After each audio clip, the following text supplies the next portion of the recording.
Hello, আমি সুস্মিতা বলছি। হ্যাঁ, আজকের টপিক হলো ডায়াবেটিসের উপরে। ডায়াবেটিসে আমাদের অনেক খাবার না খেতে বলে ডাক্তাররা, এবং মানে এটা বর্জন করতে আমাদেরকে বলে থাকেন সব ডাক্তারবাবুরা। এখন বলুন তো, আমরা কি মুড়ি খেতে পারি? যারা ডায়াবেটিস রোগী তারা কি মুড়ি খেতে পারে?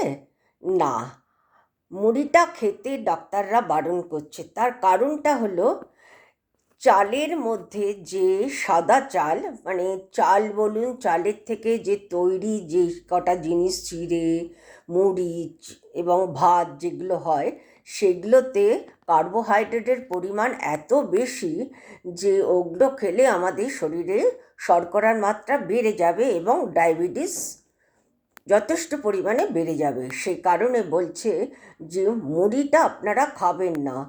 কিন্তু আমরা জানতাম যে যাদের উচ্চ রক্তচাপ আছে তাদের মুড়ি খেতে ডাক্তাররা বারণ করেন, কিন্তু ব্যাপারটা কিন্তু তা না। মেন হলো, ডাক্তাররা বলছে মুড়ি বর্জন করতে। মুড়িতে আপনার কার্বোহাইড্রেট যথেষ্ট পরিমাণে আছে, সবচেয়ে বেশি আছে চালের মধ্যে বা ভাতের মধ্যে, তারপরে চিড়েতে আছে, মুড়িতেও আছে।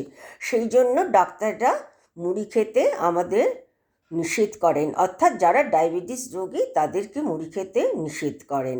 অতএব আপনারা কিন্তু যারা ডায়াবেটিস রোগে আক্রান্ত, তারা কিন্তু কখনো মুড়ি খাবেন না, এটা আমার অনুরোধ রইল।